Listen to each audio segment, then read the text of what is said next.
त्या भेसळीमुळे कॅन्सरच्या प्रकरणांमध्ये, त्या रोगामध्ये 80% वाढ झाली. भेसळीमुळे अनेकांचं आयुष्य उद्ध्वस्त झालं. आम्ही कधीच गांभीर्याने घेतलं नाही.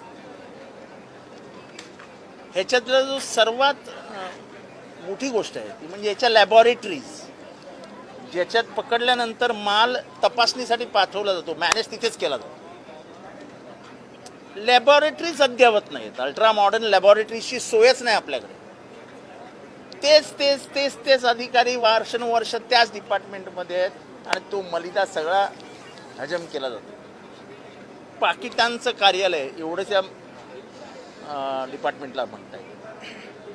आणि आता तुकाराम मुंडेंसारखा एक खणख्या ऑफिसर मिळाल्यानंतर ह्याच्यातली जी लॉबी आहे काम करणारी, आता गुटखा पालघरला उतरला तो मुंबईभर कसा फिरवायचा मी नाव घेऊन सांगेन सोमवारी कोण हा धंदा करतो. अख्ख्या महाराष्ट्रामध्ये गुटखा कोण फिरवतो मी नाव घेऊन सांगेन सोमवारी. मी सगळं खोलणार आहे. आणि हे बरोबर सॅम्पल लॅबॉरेटरीत केल्यानंतर फेल केले जातात. सॅम्पल फेल झाले की केस संपली. 8-15 दिवसात घेतले जातात आणि त्याच्यामध्ये बरोबर सेटलमेंट केली जाते. तिथे हिरवळ नावाचे गरीब नाही असं मी कोणाला गरीब नाही म्हणत, पण एक साधा सरळ माणूस तिथे येऊन बसलाय. त्याला किती परेशान केला जातोय. त्याच्यावर राजीनाम्यासाठी कसा गेले 6 महिने दबाव होता तो मला माहिती आहे.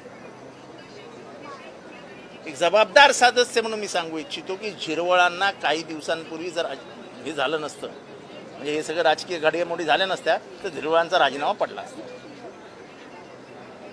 हे एवढं चालू असताना तुकाराम मुंडेंना आता उचलण्यासाठी हे ड्रग्ज माफिया, फार्मास्युटिकल माफिया हे 250 कोटी रुपये जमवत आहेत फक्त तुकाराम मुंडेंची विकेट काढायला.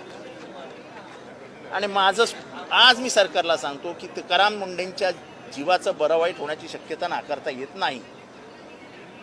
कारण का पहिल्यांदा बाजारातनं सगळं गायब झालंय.